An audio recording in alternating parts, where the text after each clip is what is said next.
Good morning, everyone. Well, here we are on Friday already. Just a matter of interest. This is the third time I'm recording this because I mentioned to you earlier in the week I had some problems with technology. So hopefully it's getting through to you well and that you're appreciating it and that it's helping you. Today we find another interesting comparison between the Synoptic Gospels and the Gospel of John. Because the reading today is in John's Gospel, chapter 21, which is the end of the Gospel of John, when Jesus has died and he's risen and he's appeared and everything like that. And the apostles had gone out, they got bored, they went out fishing, went out in their boat. They weren't catching anything. But then they saw Jesus standing next to the shore with some fish on a fire. He had cooking them some breakfast. He said to them, throw over your nets and bring in some fish, which they did, and the boat was overfilled and so forth, and then they brought it in.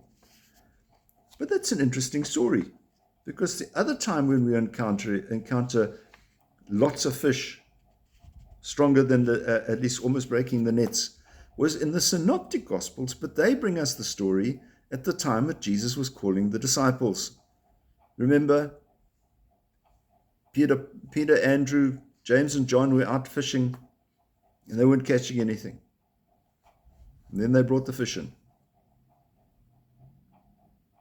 And Jesus says, come follow me. And they did.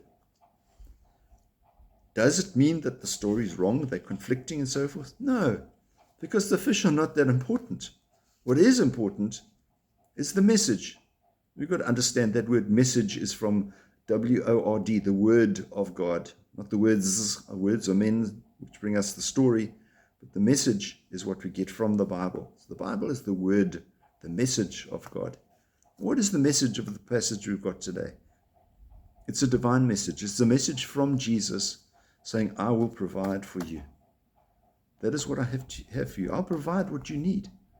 Not necessarily physically. I'll provide for you in all your spiritual needs. Just come to me.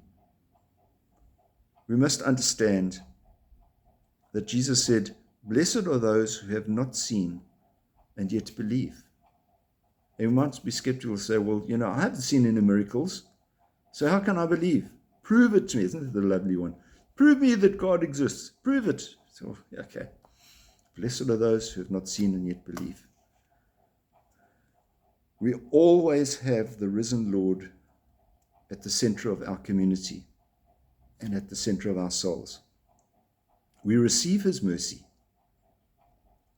and we are charged with giving it to others. Have a wonderful Divine Mercy Sunday. We'll see you again. God bless. Bye-bye.